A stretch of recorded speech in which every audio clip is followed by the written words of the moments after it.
Bienvenue dans Réflexions sauvages. Ici, c'est l'endroit où on se lâche. On parle de ce qui nous fait vibrer et surtout, on dit les choses comme elles sont. Je suis Andy et ensemble, on va explorer la vie sans filtre, les relations, le self-love et toutes ces petites réflexions qui nous rendent plus fortes. Installe-toi confortablement, prends un café, un thé ou un verre de vin et prépare-toi à des discussions 100% vraies, pleines de rire et de réflexion. Allez, c'est parti. Réflexions sauvages, let's go.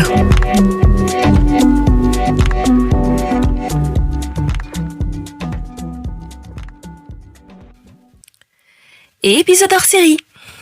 POV, je me suis fait reluquer et suivre dans le métro alors que j'étais même pas sur mon 31.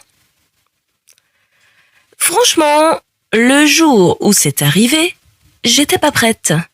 J'étais pas maquillée, j'avais les cheveux en bun approximatif, un vieux jean un peu trop large et un sac avec une tache de houmous. Bref, absolument rien de sexy, même pas une tentative. Et pourtant, je suis montée dans la rame et j'ai senti ce truc bizarre. Ce regard qui te scanne, qui évalue, qui fait des allers-retours sur ton corps, comme si un drone était en mission.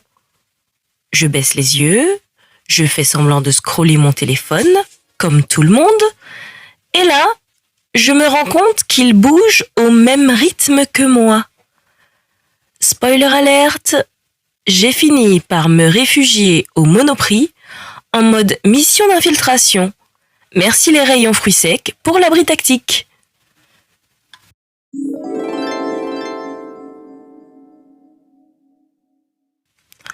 En vrai de vrai, tu sais ce qui m'a le plus choqué ?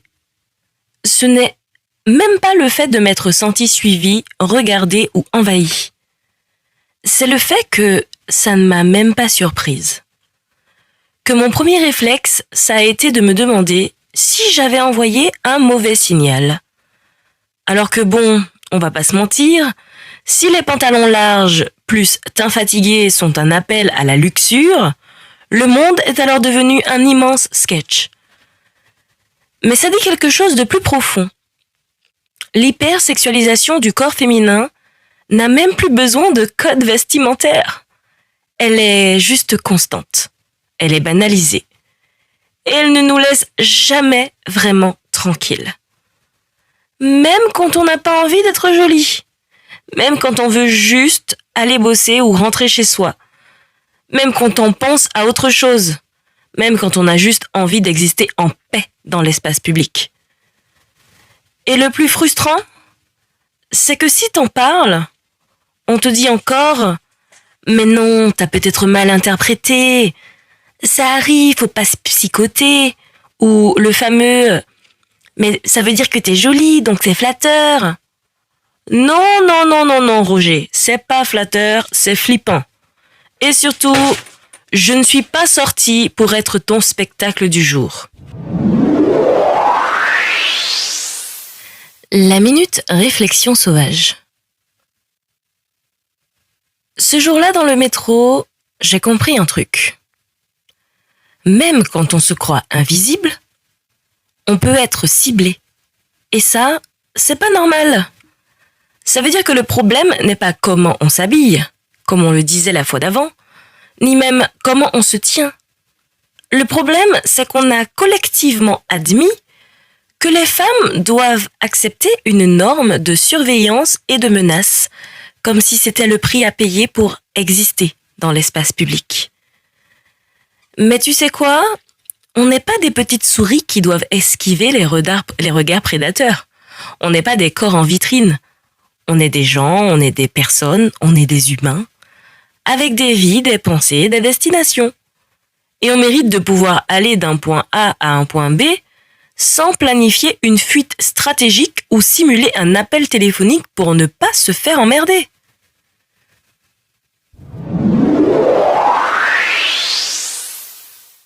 Les conseils sauvages. Premièrement, ton confort, leur ego.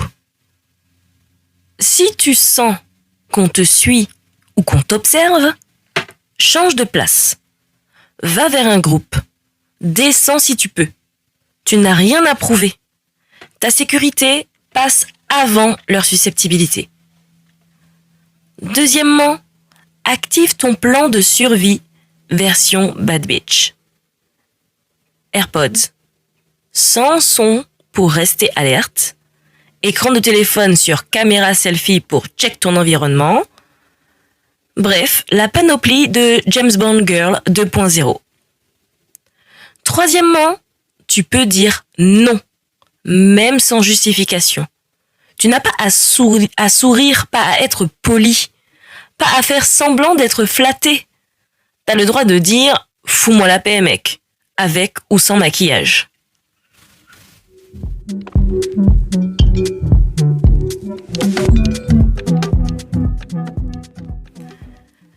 Donc voilà.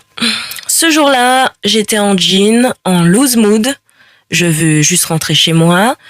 Et malgré tout, j'ai dû me défendre d'un regard qui s'était approprié mon espace. De quelqu'un qui avait décidé que mon trajet était devenu le sien. Mais aujourd'hui, je choisis de ne plus rendre ça normal. Je choisis de dire non à l'hypervigilance constante. Et je choisis de réaffirmer que je ne suis pas un objet, peu importe ma tenue. Si tu es une femme et que tu écoutes ça, tu n'as rien fait de mal, tu n'as rien provoqué, et tu n'as pas à t'adapter au déséquilibre du monde et des hommes. Alors relève ta tête, attache ton bun comme une reine, et marche dans ce métro comme si t'avais tout un gang de déesses derrière toi. Parce qu'en vrai, c'est un peu le cas. Pour ma part, je te donne rendez-vous vendredi prochain parce que vendredi, c'est Réflexion sauvage. D'ici là, prends soin de toi et à très bientôt.